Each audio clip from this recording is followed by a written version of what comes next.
Ladies and gentlemen, we have in our audience tonight the poet Donald Sidney Fryer, who is the last of the courtly poets. And tonight he was talking about how the old religion, that is to say, the pre-Christian religion, was in many ways more poetic and beautiful than, well, we have to down a glass of Fernet Branca. You see, your $20 gets you solid value here at the Ask Dr. House. At any rate, the poet Shelley, who was an atheist and was mocked and tortured all his life for this, expelled from Oxford and so on, nonetheless wrote the following poem about how Christianity and the old religion, one is inferior to the other. Worlds on worlds are turning over, from creation to decay, like the bubbles on a river, sparkling, bursting, borne away. But they are still immortal, who through birth's orient portal and death's dark chasm, hurrying to and fro, clothe their eternal flight in the brief dust and light gathered around their chariots as they go. New shapes they still may weave, new laws, new gods receive. Bright or dim are they as the robes they last on death's bare ribs had cast. A power from the unknown god, a Promethean conqueror came. Like a triumphal path he trod the thorns of death and shame.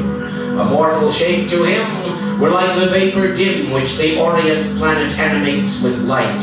Hell, sin, and slavery came like bloodhounds, mild and tame, nor prayed until their Lord had taken flight.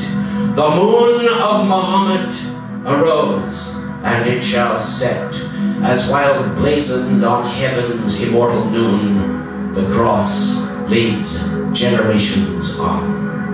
Swift as the radiant shapes of sleep, from one whose dreams are paradise, fly when the fond wretch wakes to weep, and day peers forth with her blank eyes, so sweet, so faint, so fair. The powers of earth and air fled from the folding star of Bethlehem.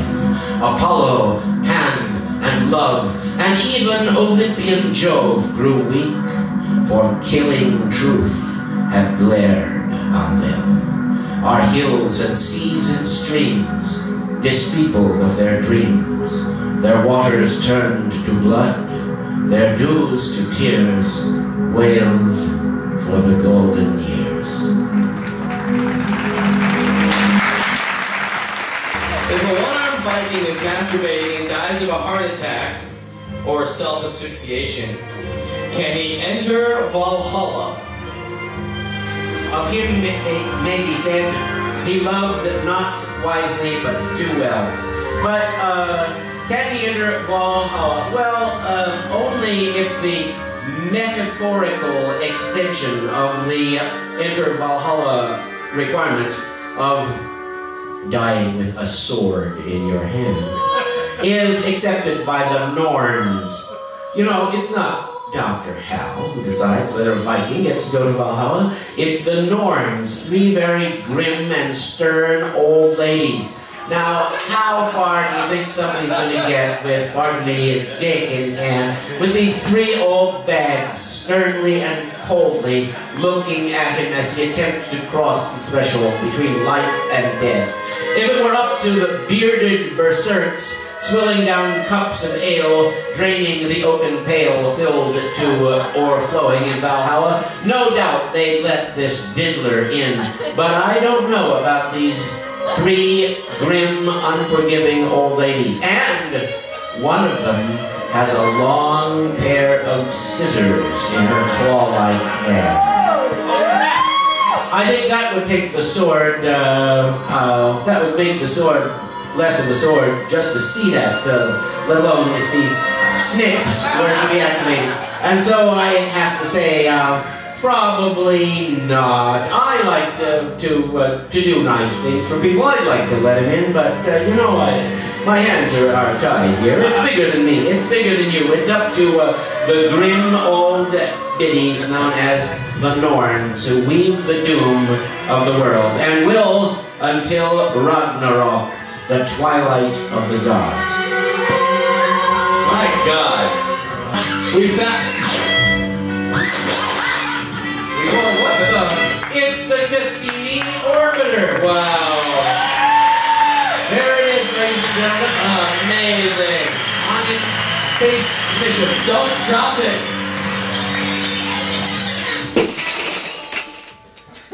I traveled through a land of men and women too, and heard and saw such dreadful things as cold earth wanderers never knew. For there the babe is born in joy that is begotten in dire woe, just as we reap in joy the fruit which we in bitter tears do sow. And if the babe is born a boy, he's given to a woman old, who nails him down upon a rock, catches his shrieks in cups of gold. She binds iron thorns about his head, she pierces both his hands and feet, she cuts his heart out at his side to make it feel both cold and heat.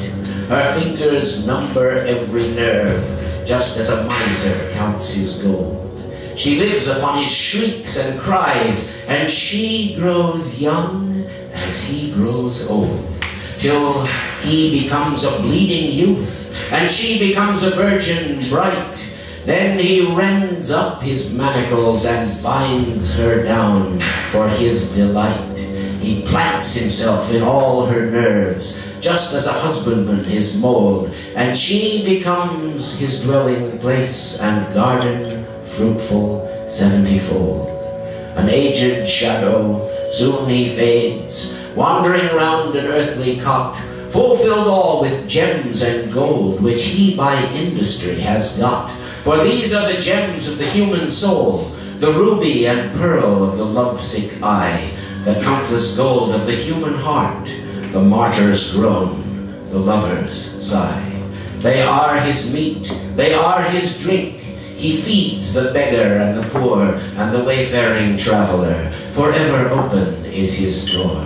His grief is their eternal joy. They make the roofs and walls to ring, till from the fire on the hearth a little female babe does spring.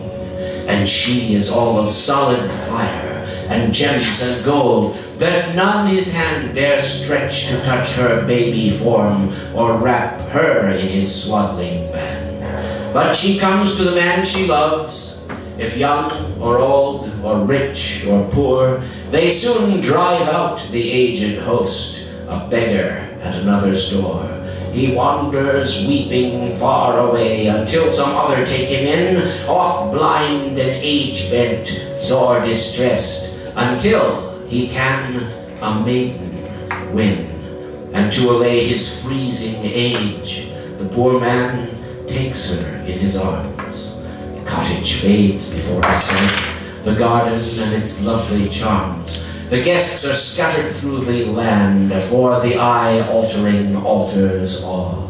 The planets shrink, they shrink away, and the flat earth becomes a wall. The stars, sun, moon, all disappear, a desert vast without a bound, and nothing left to eat or drink, but a dark desert all around. The honey of her infant lips, the bread and wine of her sweet smile, the wild game of her roving eye does him to infancy beguile. For as he eats and drinks he grows younger and younger every day, and on the desert wide they both wander in terror and dismay.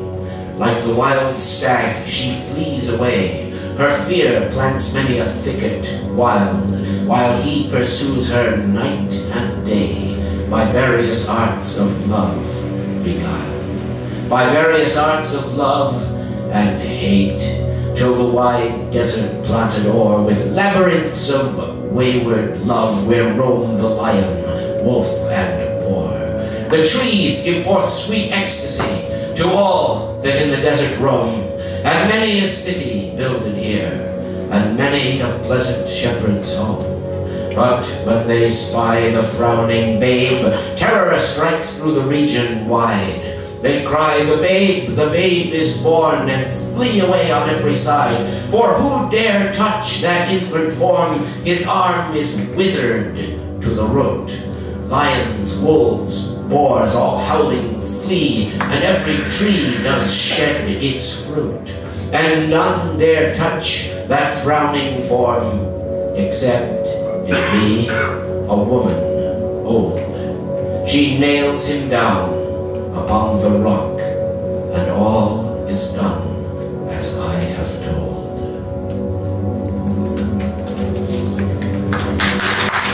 Hey, thanks a lot.